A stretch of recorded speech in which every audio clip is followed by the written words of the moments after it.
안녕하세요. 켈리의 작은 도서관에 오신 것을 환영합니다. 오늘은 김유정 작가의 산골 나그네를 소개해 드리겠습니다. 이 작품은 산골의 고즈넉한 풍경에 어디서 왔는지 어디로 가는지 아무도 모르는 한 여인이 나타남으로 해서 이야기가 시작됩니다. 그런 그녀를 받아주고 재워주는 주인 안악의 인심을 통해 경제적으로 힘들지만 소박한 농촌 사람들의 모습을 보여주고 있습니다. 어떤 연유로 남정네도 아닌 여인네가 한밤중 나그네로 찾아들었는지 들어보시죠.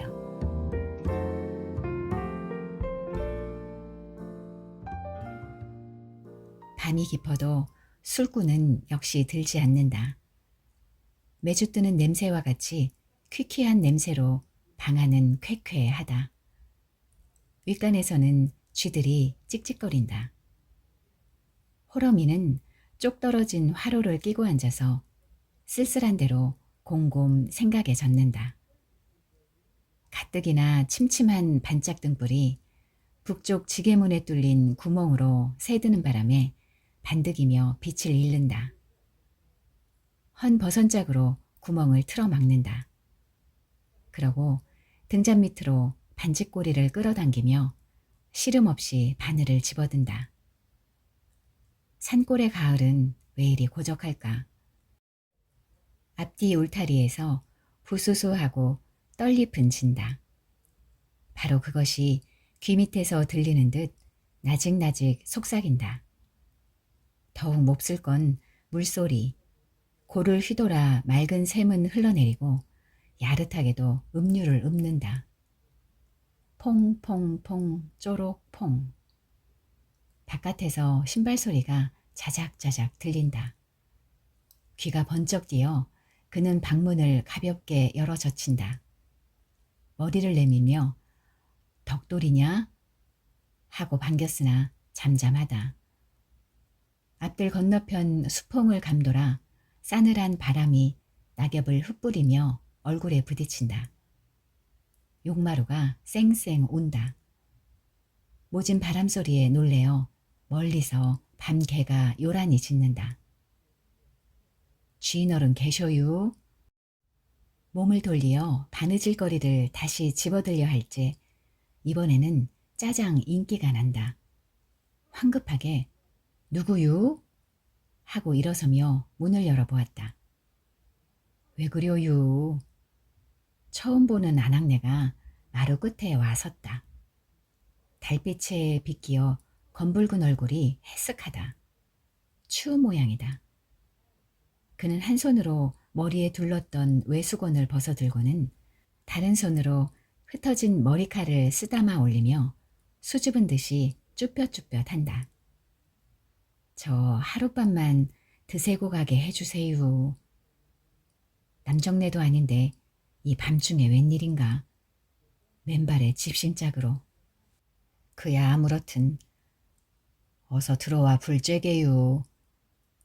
나그네는 주춤주춤 방 안으로 들어와서 화로 곁에 도사려 앉는다.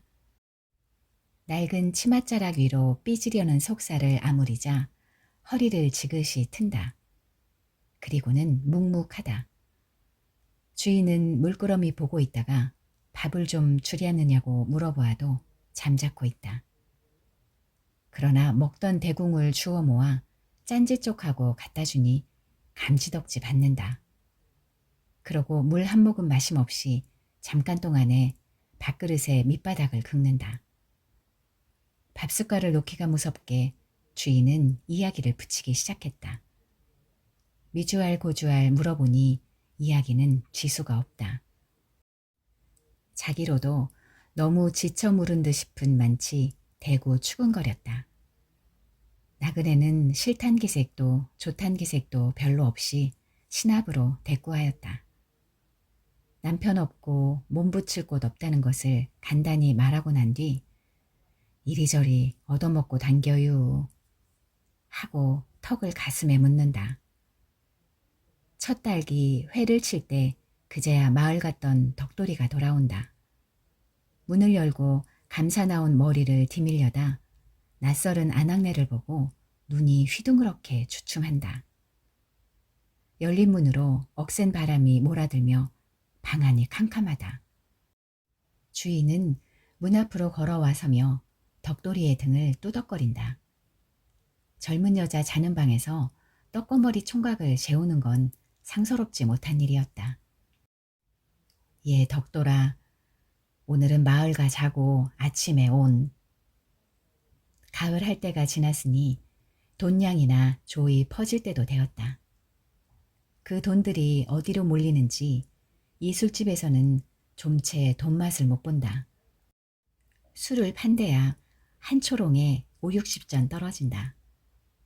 그 한 초롱을 잘 판대도 사날씩이나 걸리는 걸 요새 같아선 그 잔량한 술꾼까지 씨가 말랐다. 어쩌다 전일에 펴놓았던 외상값도 갖다 줄 줄을 모른다. 호러미는 열번거지가 나서 이른 아침부터 돈을 받으러 돌아다녔다. 그러나 다리품을 들인 보람도 없었다. 늘 사람이 즐겨야 할 텐데 우물쭈물하며 한단 소리가 좀 두고 보자는 것이 고작이었다. 그렇다고 안 갈 수도 없는 노릇이다. 나날이 양식은 달리고 지점집에서 집행을 하느니 뭘 하느니 독촉이 어지간치 않으매랴. 저도 인젠 떠나가겠시요. 그가 조반 후 나들이 옷을 바꾸어 입고 나서니 나그네도 따라 일어섰다. 그의 손을 자상히 붙잡으며 주인은 고달플 테니 며칠 더 쉬어가게요 하였으나 가야지요. 너무 오래 신세를. 그런 염려는 말고 라고 누르며 집 지켜주는 셈치고 방에 누웠으라 하고는 집을 나섰다. 백두고개를 넘어서 앞말로 들어가 해동갑으로 헤매었다. 해실수로 간 곳도 있기야 하지만 말 같아. 해가 지고 어두울 역에야 그는 흘부들해서 돌아왔다. 좁쌀 닷대밖에는 못 받았다. 다른 사람들은 돈 낼 생각커녕 이러면 다시 술 안 먹겠다고 도리어 얼러보냈던 것이다. 그러나 이만도 다행이다. 아주 못 받는 이보다는 끼니 때를 가졌다. 그는 좁쌀을 씻고 나그네는 솥에 불을 지피어 부랴사랴 밥을 짓고 일변 상을 보았다. 밥들을 먹고 앉았으려니깐 갑자기 술꾼이 몰려든다. 이거 웬일일까? 처음에는 하나가 오더니 다음에는 3사람, 또 2사람, 모두 젊은 축들이다. 그러나 각각들 먹일 방이 없으므로 주인은 좀 망설이다가 그 연유를 말하였으나 뭐 한 동네 사람인데 어떠냐 한 데서 먹게 해달라는 바람에 얼씨구나 하였다. 이제야 운이 튀나 보다. 양푼에 막걸리를 달구어 나그네에게 주며 솥에 넣고 좀 속히 데워달라 하였다. 자기는 치맛꼬리를 휘둘러가며 잽싸게 안주를 장만한다. 짠지, 동치미, 고추장, 특별 안주로 삶은 밤도 놓았다. 사촌동생이 맛보라고 며칠 전에 갖다 준 것을 애껴둔 것이었다. 방 안은 떠들썩하다. 벽을 두드리며 아리랑 찾는 놈에 건으로 너털웃음 치는 놈, 혹은 수군 쑥떡하는 놈, 가지각색이다. 주인이 술상을 받쳐들고 들어가니 짝이나 한 듯이 일제히 자리를 바로잡는다. 그 중에 얼굴 널쩍한 하이칼라가 머리가 야로가 나서 상을 받으며 주인 귀에다 입을 비켜 대인다. 아주머니, 젊은 갈보 사왔다지요? 좀 보여주게요. 영문 모를 소문도 다 듣는다. 갈보라니? 웬 갈보? 하고 어리 삥삥하다 생각을 하니 턱없는 소리는 아니다. 눈치 있게 부엌으로 내려가서 보강지 앞에 웅크리고 앉았는 나그네의 머리를 은근히 끌어안았다. 자, 저 패들이 새댁을 갈보로 횡보고 찾아온 맥이다. 물론 세대편으론 망측스러운 일이겠지만 달포나 손님의 그림자가 드물던 우리 집으로 보면 재수의 빛발이다. 술국을 잡는다고 어디가 떨어지는 게 아니오. 욕이 아니니 나를 보아 오늘만 좀 팔아주기 바란다. 이런 의미를 곰살궂게 간곡히 말하였다. 나그네의 낯은 별반 변함이 없다.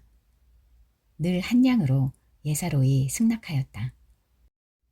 술이 온몸에 돌고 나서야 뒷술이 잔풀이가 난다. 한 잔도 이젠 그저 마시긴 아깝다. 얼간한 상투배기가 계집의 손목을 탁 잡아 앞으로 끌어당기며 권주가 좀 해. 이건 구워온 보리자루인가? 권주가가 뭐야유? 권주가? 아, 갈보가 권주가도 모르나? 하하하. 하고는 무안에 취하여 푹 숙인 계집 뺨에다 거칠거칠한 턱을 문질러 본다. 소리를 암만 시켜도 아랫입술을 깨물고는 고개만 기울일 뿐 소리는 못하나 보다. 그러나 노래도 못하는 꽃도 좋다. 계집은 영 내리는 대로 이 무릎 저 무릎 올마앉으며 턱 밑에다 술잔을 받쳐 올린다. 술들이 담뿍 취하였다. 두 사람은 골아 떨어져서 코를 곤다. 계집이 칼라머리 무릎 위에 앉아 담배를 피워 올릴 때 코웃음을 흥 치더니 그 무지스러운 손이 계집의 아랫배 거웃을 사양없이 움켜잡았다.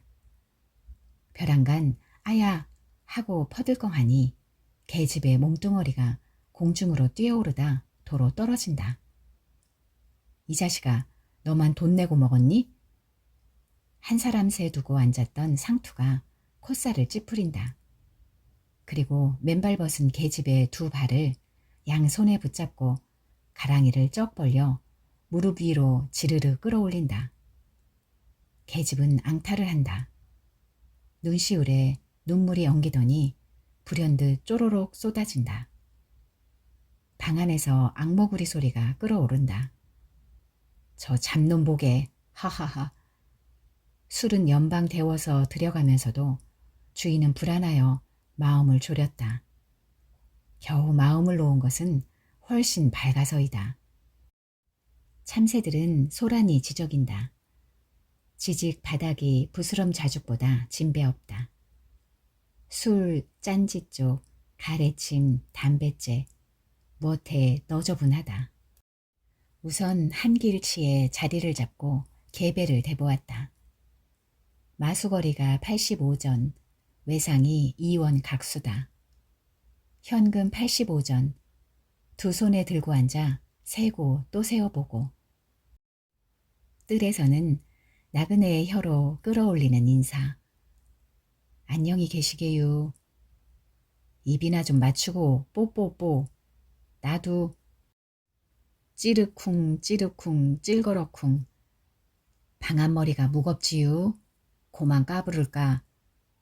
들리거세요. 더 찌야지요. 그런데 얘는 어쩐 일이야. 덕돌이를 읍엘 보냈는데 날이 저물어도 여태 오지 않는다. 흩어진 좁쌀을 확에 쓸어 넣으며 홀어머니는 퍼그나 애를 태운다. 요새 날씨가 차지니까 늑대 호랑이가 차차 마을로 찾아내린다. 밤길에 고개 같은 데서 만나면 끽소리도 못하고 욕을 당한다. 나그네가 방아를 괴놓고 내려와서 키로 확에 좁쌀을 담아 올린다. 주인은 그 머리를 쓰다듬고 자기의 행주치마를 벗어서 그 위에 씌워준다. 계집의 나이 19이면 활짝 필 때이건만 벗게된 머리칼이며 야윈 얼굴이며 벌써부터 외양이 시들어간다. 아마 고생을 짓한 탓이리라. 날씬한 허리를 재빨리 놀려가며 일이 끊일 새 없이 다고지게 덤벼드는 그를 볼 때 주인은 지극히 사랑스러웠다. 그리고 일변 치근도 하였다. 못하면 딸과 같이 자기 곁에서 길래 살아주었으면 상팔자일 듯 싶었다. 그럴 수 있다면 그 소 한 마리와 바꾼데도 이것만은 안 내놓으리라고 생각도 하였다. 아들만 데리고 홀어머니의 생활은 무던히 호젓하였다. 그런데다 동리에서는 속 모르는 소리까지 한다. 떡거머리 총각을 그냥 늙힐 테냐고. 그러나 형세가 부침으로 감히 엄두도 못 내다가 겨우 올 봄에서야 다부터 서둘게 되었다. 의외로 일은 손쉽게 되었다. 이러저러 언론이 돌더니 남촌산에 사는 어느 집 둘째 딸과 혼약하였다. 일부러 홀어머니는 40리길이나 걸어서 색시의 손등을 문질러 보고는 참 애기 잘도 생겼세. 좋아서 사돈에게 칭찬을 뇌곤 하였다. 그런데 없는 살림에 빚을 내어가며 혼수를 다 꼬매놓은 뒤였다. 혼인날을 불과 이틀 격해놓고 일이 고만 빛났다. 처음에야 그런 말이 없더니 난데없는 선체금 30원을 가져오란다. 남의 돈 3원과 집의 돈 5원으로 거축꾼에게 품삯 노비를 주고 혼수하고 단지 2원, 잔치에 쓸 것밖에 안 남고 보니 30원이란 입내도 못 낼 소리다. 그 밤 그는 이리 뒤척 저리 뒤척 넋일은 팔을 던져가며 통밤을 세웠던 것이다. 어머님 진지 잡수세요. 새댁에게 이런 소리를 듣는다면 끔찍이 귀여우리라. 이것이 단 하나 그의 소원이었다.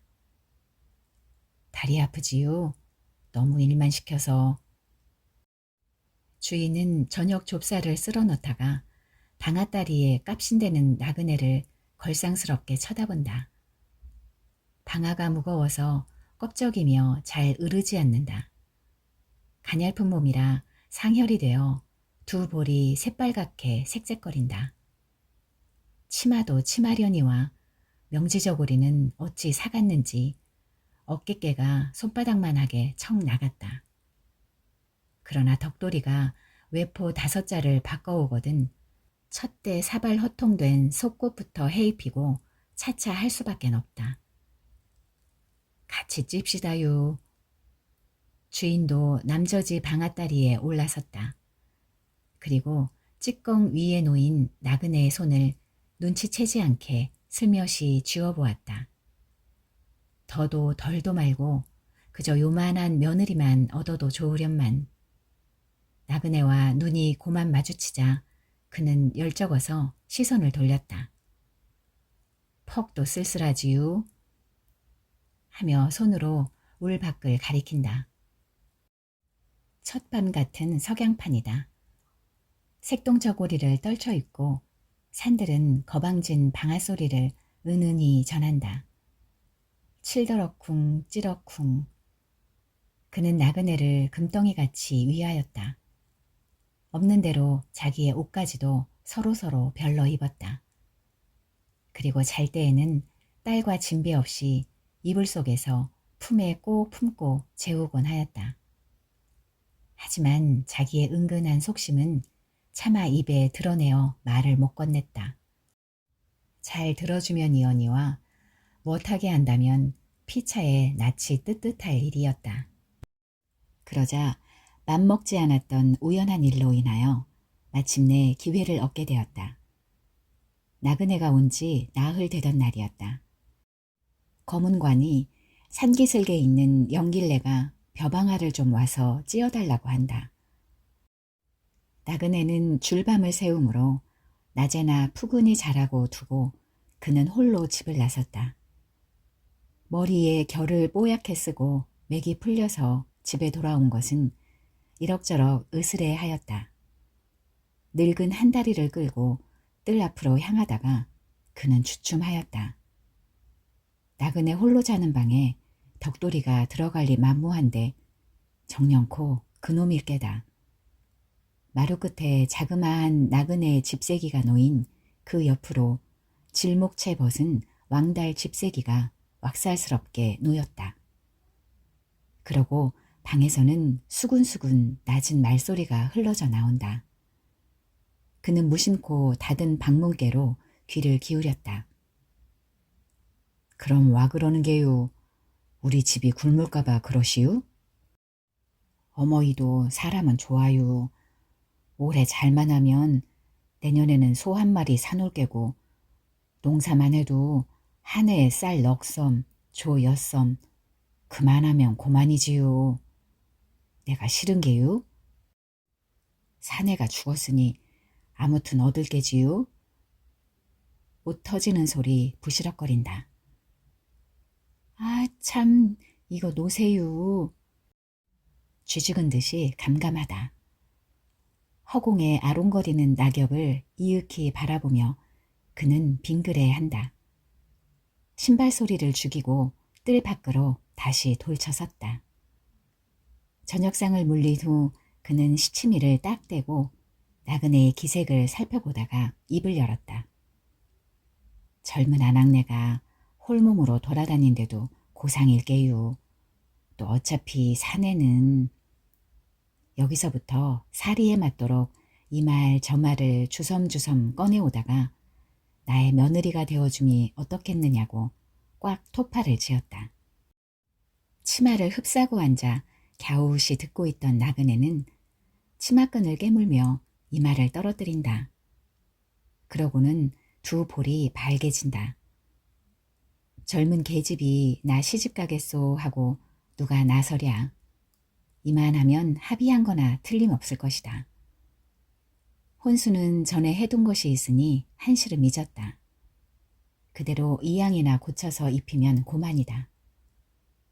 돈 2원은 은비녀, 은가락지 사다가 각별히 색시에게 선물 내리고 일은 밀수록 낭패가 많다.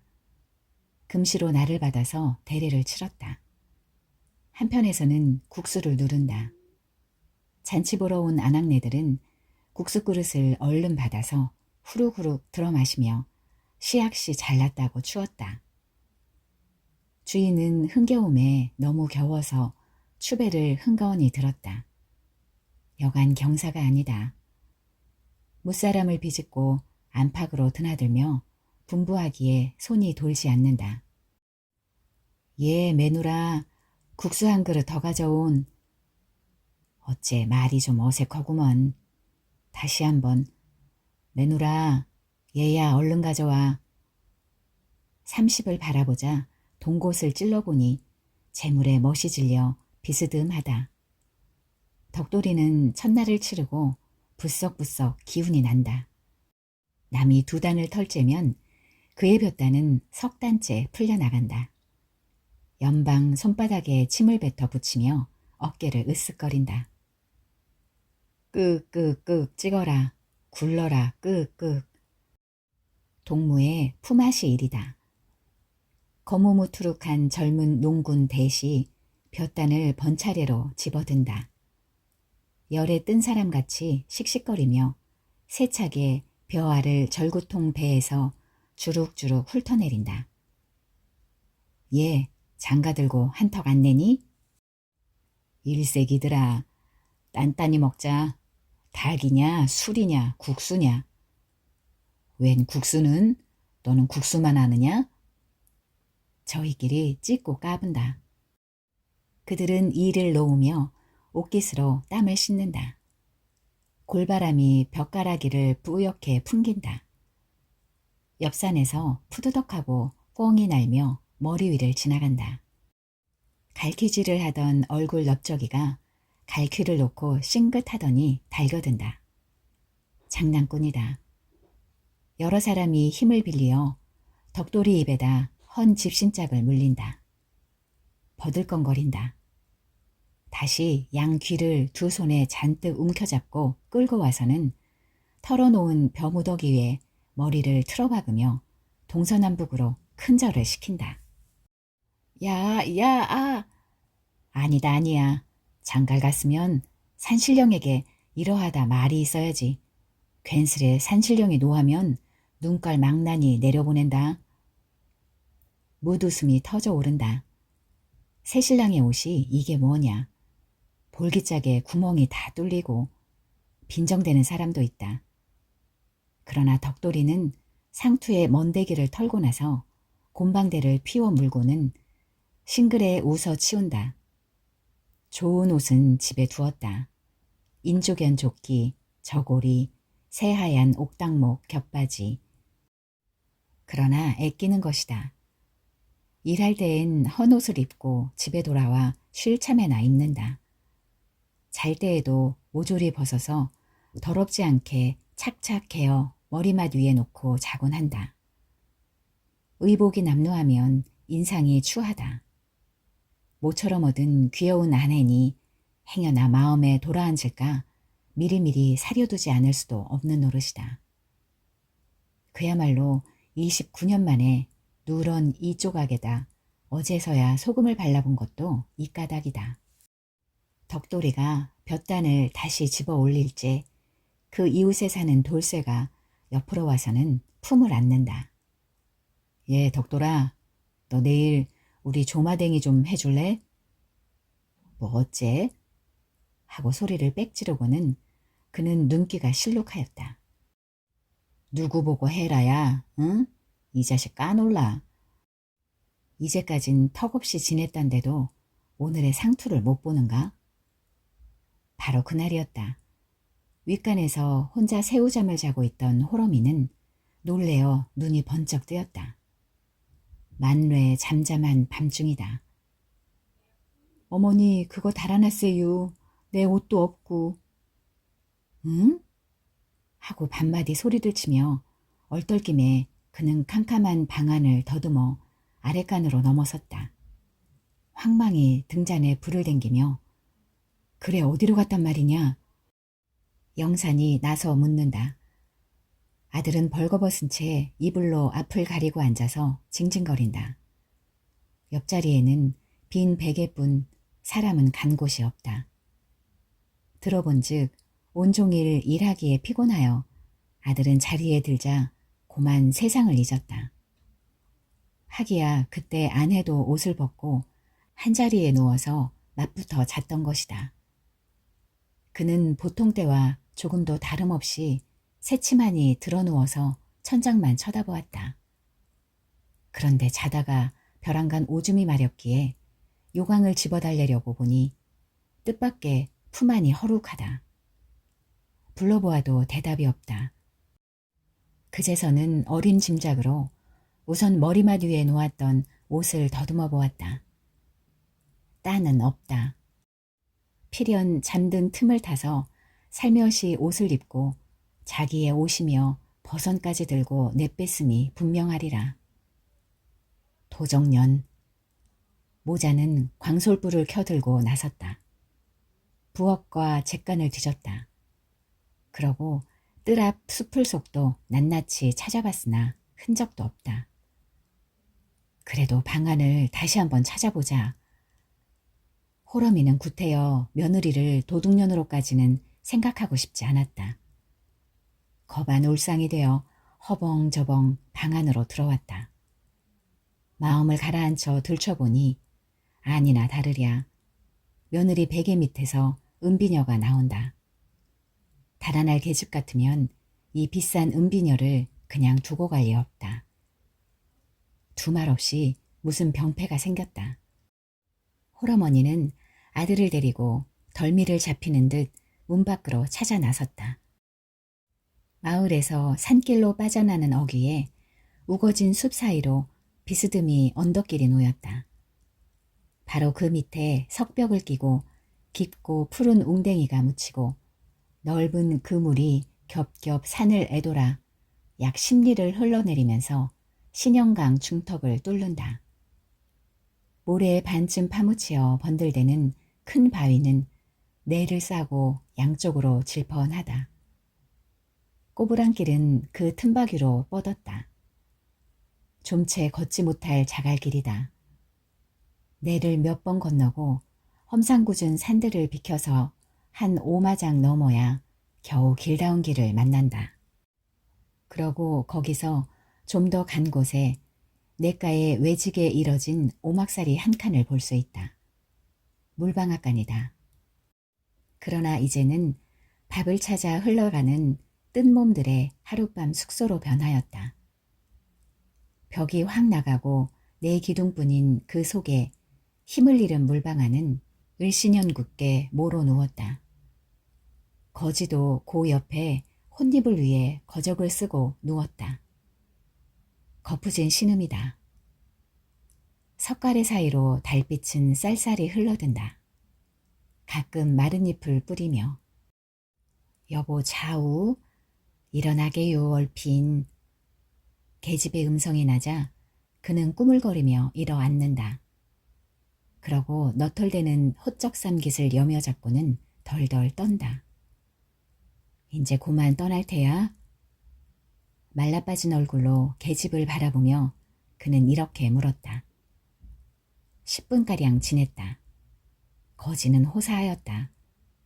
달빛에 번쩍거리는 겹옷을 입고서 지팡이를 끌며 물방앗간을 등졌다. 골골하는 그를 부축하여 계집은 뒤에 따른다. 술집 며느리다. 옷이 너무 커. 좀 적었으면. 잔말 말고 어여 갑시다. 펄쩍. 계집은 불이 나게 그를 재촉한다. 그러고 연해 돌아보길 잊지 않았다. 그들은 강길로 향한다.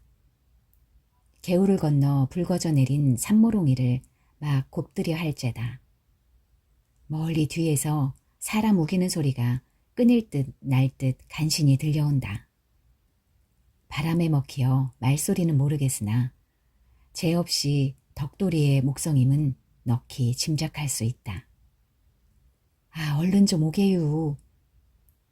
똥끝이 마르는 듯이 계집은 사내의 손목을 겁겁이 잡아 끈다. 병들은 몸이라 끌리는 대로 뒤툭거리며 거지도 으슥한 산 저편으로 같이 사라진다. 수은빛 같은 물방울을 품으며 물결은 산벽에 부닥들인다. 어디선지 지청치 못할 늑대 소리는 이 산 저 산서 와글와글 굴러내린다.